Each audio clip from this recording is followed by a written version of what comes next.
Let me go wild like a blister in the sun. Make room. Make room. I do like this isometric presentation. This was the format that I was going to do my first big video game in way back in 2010. The Child, result of a Ludum Dare game challenge that everybody seemed to enjoy, and I sat down to make it and then burned out, got clinical depression, and burned all the boats and cookpots. I'm only okay, just okay to talk about it now, all these years later. Anyways, Make Room. It's a cozy room maker.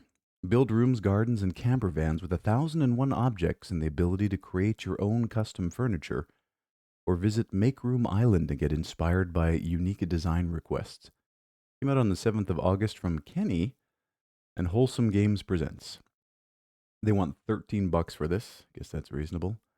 There's 1,000 objects. I mean, we get it. You can create a moody hideaway for a vampire. It looks just like the room in your mom's basement. Customize everything with powerful design tools, so it's got a little bit of a 3D editor in there. Kind of nice. Dazzle the Make Room community with your creations. Dazzle them. Imagine making that part of your daily routine, to head over to the Make Room community and spend X amount of minutes just looking at this stuff. It's incredible that people are doing it, I assume. All right, we get it. Add furry friends to your dioramas with the pets category. Sorry, did we see any furry friends in the screenshots? How's my memory? All that marijuana I spoke. No, we did not see. We. Oh no, no, no, no. Sorry, I stand corrected. There is one furry friend on a cat post thing. Okay. No, I'm good. This Grand Life 2? What was this Grand Life 1 all about? What is this? City simulator? A life simulator? Like a flattened version of The Sims? I think that's what this might be.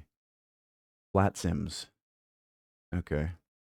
Yeah, who is looking at graphs like this for their lives? I think this is what happens when you die, though.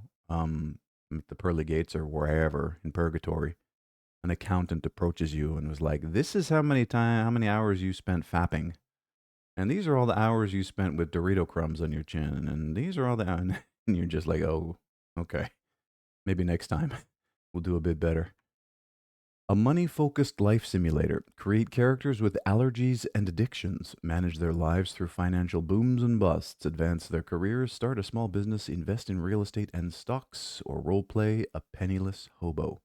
An indie game developer. What? Came out on the 8th of August from Poking Water Games, self published. There is a demo, and they want $23.50 for this. Okay. It answers the question, what would life be like as a something living in something? Okay, colony sim style management. Oh, they were going for the prison architect, RimWorld sort of thing. I get it now. Okay. Character preferences, multi person household, multi generational, as long as your characters can actually reproduce. Skills and education, cycles within cycles, be a business owner, real estate, stock market, passions, rivals and influence, real city pathfinding. Maps are based on real cities. Huh. And modability. Create your own careers, courses, locations, possessions, and more. All right, I'm curious. I'd never heard of this Grand Life one. We'll take a look. Tori Saturn. Tori Saturn? Was this on the Saturn? Do I remember the Saturn ever looking like this? Maybe. Maybe I get that vibe. I like the skybox, how it's got a visible seam here in the corner. That's classic. When skyboxes were actually boxes. Hmm. Tori Saturn is a speed based 3D platformer featuring a round bird with sunglasses and a backpack. I love the copy. Straight to the point. Perfect description. Came out on the 8th of August from Siactro. Self published. There is a demo. They want $6.50 for it. This is the newest game in the Tori franchise, in air quotes there. It's a speed based 3D platformer featuring a round. Okay, I got that already. Run through linear levels from A to B with a double jumping bird while avoiding enemies, collecting stars if desired, and getting all kinds of little speed boosts. Cool tunes inspired by late 90s as well as early Y2K styles. A bird with sunglasses and a backpack. Okay, you're really pushing that. Like, how many people are out there just dying for a game with a bird with sunglasses and a backpack? I mean, is the market that big? Tori has two new moves. Player can now use a ground dash in midair. Wouldn't that be an air dash? I mean, I'm just saying. To descend faster and get a speed boost when impacting on the ground, as well as homing in on special stars to get a height and movement boost. Oh, it's more like a ground slam, I think, is the intent here. I guess? I don't know. There was probably a better name for that. New looks. Tori Saturn's art style tries to be a combination of late 90s 3D. What this means is this is the stage I'm at in my 3D art development journey. You start out at nothing, and then you move through like the Vectron era where they could just draw basic shapes. You'll know that style from your drum and bass techno albums from the early 90s all had this. This wild basic forms with wild textures on them. And then you slowly advance through the different eras of 3D until you finally get to Naughty Dog levels, hopefully, if you keep at it long enough, and then you have actually something worth looking at. Anyways, it's a natural evolution of the art style of the previous game. I hope. Nice. Controlling Tori got way easier. No more run button, meaning players don't have to hold down the right trigger for ages. You don't have to work at all. Most actions, except for the trigger for the ground dash, only use the jump button. Ground dash is not performed by the freed right trigger of your controller or left mouse button on mouse and keyboard. All right, I'm a little curious. Play it for 5 minutes and see how it is. Queen's Casino. Nope. Nope, not for me. Pink Carrot Space Girl right there. I don't know why seeing this stuff always fills my throat with phlegm. Probably because I'm disgusted by it. This moe infantilization. It's bait. If you're falling for this bait, you're retarded. Enjoy playing at the casino with the original card game Queens. In each turn, cards are randomly dealt, and you play them according to specific rules. If you can clear all the challenges presented by the heroine, you win. No, you only lose playing shit like this. Came out on the 8th of August from Sarta House. Otaku Plan. I'm telling you, it's part of the mind virus. There is a plan. The PSYOP. And news. They want $13 for this cancer, and I'm good. I'm totally good, bro. Fisher's Fishing Journey. Oh no, it's an great. It's from China too. More of the psyop. They're trying to ruin the productivity of work from home workers in North America by putting some trash at the bottom of the screen that distracts you every 3 minutes so that you can't get anything done. That's how China gets ahead. All the Chinese work from home workers don't have any of this. I don't think Chinese workers work from home at all, do they? I wouldn't. They got to go to the gulag, right? They got to go down to the camp. Put Fisher on your desktop as your ultimate study and work buddy. He'll fish quietly in the corner, taking care of it all, and just drop in occasionally to collect your rewards, unlock new fish, upgrade your rod, and enjoy that calming, healing atmosphere. I'd rather have a 90s stripper in the corner. That's just me. That's just what I grew up with. Came out on the 7th of August from Cute Fish, self-published. They want a $10.50 for it, and I think we get it. Join their Discord. Would you want to be part of this community, bro? Of course you do. Keeps you company through work and study. Yeah, because you're distracted to death. You can't just focus on one thing anymore because you've trained yourself to focus on 18 different things, giving each thing 1/18th of your potential. That's all it is. There is no true multitasking. You only ever divide yourself. Don't fool yourself. Your brain doesn't work in parallel. You just do worse work. That's it. Try to sit down and focus for a minute. Close your eyes. Think of nothing and see how long you can sit there. 2 seconds? Yeah, that's what I figured. I'm good. Bang Bang Barrage. All right. What is this? Co-op slop? You're kind of it's a co-op vampire survivors with this kind of flat style of artwork. Okay, I get it. I get it. Survive the treacherous sea in this quirky multiplayer shooter game. Play solo or team up and fight off Cthulhu's minions. Yeah, because nothing says existential dread and horror like cute flat art. Master a unique recoil-based mechanic to blast enemies and chart your course. Sorry, unique recoil-based mechanic. What does that mean now? Mix and match upgrades to craft the perfect sea surviving strategy. Came out on the 7th of August from Monkey Bread and Spiral Up Games. They want $10.50 for it, and they don't really have a community. That's nice. Recoil-driven navigation. Propel yourself through the waters with each shot. Okay, so the shooting and the movement are combined.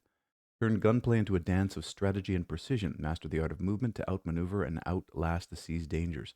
So if you coordinate with your friends, somebody shoots left, the other one shoots right, you stay in place, I guess. Multiplayer mayhem, sail solo or up to 3 friends, mastering the waves through seamless teamwork and solo cunning.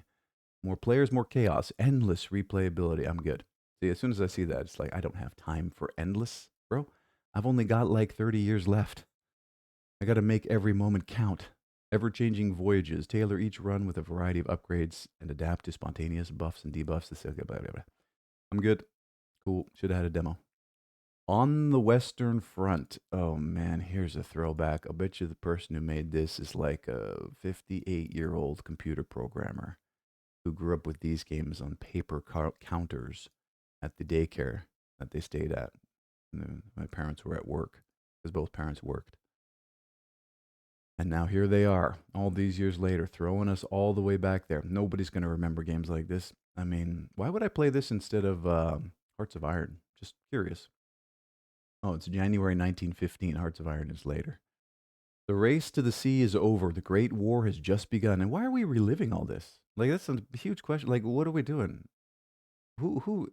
It's always fascinated me, the romanticization of the world wars. I mean, I've enjoyed Call of Duty growing up, like any idiot child has. Um, but the romanticization of it is just wild to me. Millions of people died. Tons of kids and wives lost their husbands. The thousands of acres of the earth were just obliterated and decimated forever. There's still parts of France that you can't really go through because there's unexploded shells from both wars, just toxifying the landscape. And we're continuing to do it. I mean, listen, I don't want to get on my high horse here and say that war is bad, but war is bad. And I mean, gamifying it and glorifying it, I don't know, there's something that we really need to examine and interrogate there. Thank you for bringing this to my attention, Agroblock. You're the commander of a single division in the meat grinder that is the Western Front. Lead your men over the top as you attempt to break the stalemate that is to claim the lives of millions over the course of years. They even tell you what's going to happen here. Spoilers. Spoilers. Millions die. The only good war game was This War of Ours. Is that what it's called? This War of Mine? Yeah, This War of Mine. This is the only realistic one. Came out on the 7th of August from Agroblock, self-published. Oh, they only want $18 for this. Normally, when grognards, look it up, that's the word for these fellas, produce stuff like this, they want like 60, $70 for it because there is a niche market for it. You could have probably charged more. Okay, it's World War One. Mud and blood. Command your men down to the platoon level, dig trenches, or build trenches, dig tunnels, set barbed wire, and all that good stuff. Yeah, like I was watching Battlefield, the new Battlefield coming out. This is the open beta now, or the closed beta, or whatever. And it just got me thinking, like, what are we doing? Like, how have we trained our brains to think this is fun? Just endless meat grinding death. It's because you can pop back up again and go. They should design it so that like you only get one life. That's it, and then you're dead, and then your team loses. Anyways, make use of different unit types, because everybody loses. Make use of different unit types to solve the stalemate, multiple shell types, weather and time of day. A noble sacrifice. Earn valor from your superior officers by sending your men to their deaths during full-scale offenses. Both inflicted and sustained casualties can be used to unlock upgrades. Lessons learned through blood sacrifice. Then you summon Great Cthulhu, or it's blood for the blood god, right? Perform trench raids and capture enemy prisoners. Send pilots on reconnaissance missions. If you can't break the enemy lines above ground, go underneath and set mines that can be detonated at will. I'm good. I'm great. That description was plenty for me. Hyper chess. Hyper. I'm hyped. Okay. So it's, oh, okay. Why? Why though? Like, why? Who is this for? Is this just mental damage writ large? There are no turns in this wild version of chess. Pieces move across the board in real time, so you'll need to think fast and protect your king. Who is this maid space girl? Came out on the 6th of August from Grouch and Suit and Tie, published by Grouch. They want $3.90 for it. Chess, but without the bureaucratic back and forth of actually taking your turns. That sounds real fun. There's no time to waste in this hectic reimagining of your favorite checkered strategy game. Every time you move a piece, you lose some mana, blah, blah, blah. Single match can last anywhere between 10 seconds and 10 minutes. Hyper chess features over a dozen unique chess sets. Yeah, this is not the, see, this is, I talked about this before, I'll talk about it again briefly.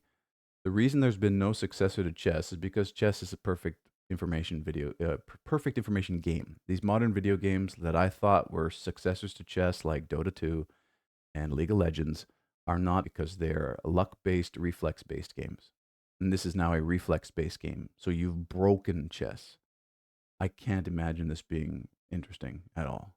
But hey, your mileage is going to vary. Obscuro Blossoms Glow. Okay. Ooh, look at this. Now here's some nice hand-drawn art. Little platformer. What are you though? Are you a Legend of Zelda character? Interesting. Well, it reminds me of Haunty. Now there's a very, very good video game that came out and probably flew under everybody's radar. Haunty with two eyes at the end. Excellent game. Look it up. Anyways, join Celine. Why is it Celine? Why is it not Solar? Come on now. Why does it have to be Celine? In a charming platforming and puzzle adventure where her ability to absorb and emit light from various flowers is key to activating mechanisms, overcoming obstacles, and navigating through environments that adjust depending on how you wield the light. Came out on the 5th of August from Hongyeonyeon. Hongyeonyeon? Hongyeonyeon. Korean? There is a demo. They want 780 for it. Puzzle platformer. She's a young girl. Why is she a young girl? Well, I don't know. Because that's what the developer wanted. And the developer's probably a dude. 99.9% chance. This is a man who made a game about a little girl. You got to wonder. You got to interrogate that. Why? Why did that come out of your brain? Did you is this a virtue signal? Thinking that you're going to capture some part of the market? Like by making it a little girl? Like, again, we got to ask these questions. A living world of allies and challenges, a world full of hand-drawn illustrations, a symphony of nature and relaxing music. Discover a heartfelt a story full of magic. Story history born from the radiant flowers to sustain a network of planets rooted in a once collapsed ancient tree. Selene can absorb and emit their light to preserve life. When the Dark One emerges, stealing the flower's glow and weakening the tree, Selene embarks on a journey to reclaim each lost spark. As she overcomes different landscapes and learns to manipulate various floral lights, her adversary's suffering becomes clear. In the final darkest world, Selene must choose, heal the Dark One or save the planetary system at her own cost. So there it is, spoilers. You know what it's all about. I'm good. Iron Core Mech Survivor. We go from Selene to the robots of death. All right. Readability is a little crappy on this artwork here. Your lighting model is off a little bit. It's a roguelike, because of course it is. We had to have one before the end of Q, or I would have lost my mind. I get it. All right, Mech Roguelike. 100 years after a nuclear apocalypse, an AI-managed shelter and its guardian mechs await human survivors. The shelter's reactor creates safe zones to improve living conditions. Players control mechs to gather reactor fuel, fend off mutants, complete missions, and protect survivors. Hey, mutants just want to live too. Came out on the 8th of August from Soda Game Studio, self-published along with a solo game. They want 1180 for it. Join their Discord. Help us finish the game. It combines the shrinking safe zones of Battle Royale, the strategic elements of tower defense, and the fast-paced gameplay of survivor-like games. The shrinking safe zone limits player movement, but can be expanded through mining tasks. Meanwhile, resources are more abundant outside the zone. And what is this? For fans of roguelike and survivor games. Here you go. Post-apocalyptic tale of AI and humanity. Ever heard a story of AI in a post-apocalyptic world? In Iron Core, AIs have guarded him. Isn't that most post-apocalyptic stories these days? AIs have guarded humanity's last shelter for over a century, waiting for survivors. Each AI has its personality and motivations, but they are united by one mission: to save humanity and rebuild a shattered world, or so it seems. Featuring full voiceovers, turn that shit off. Rich storytelling and subtitles. This narrative will keep you hooked. Rich storytelling in this Vampire Survivors like with robots.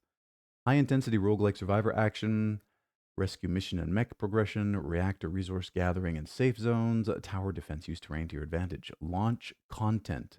So there's 3 maps, 3 mechs, 5 types of defense towers, 20 enemy types, 3 boss level elites.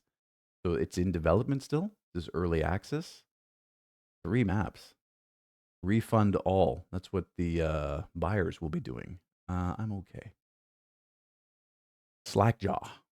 What's this? Oh, it's been a while since we've had one of these horror game look around with your flashlight, blood-streaked doors and walls and codes to figure out, and the mom's brain in the fridge. Yeah, nice. Literally your room in mom's basement. There's where you do your game development right there at that nasty table.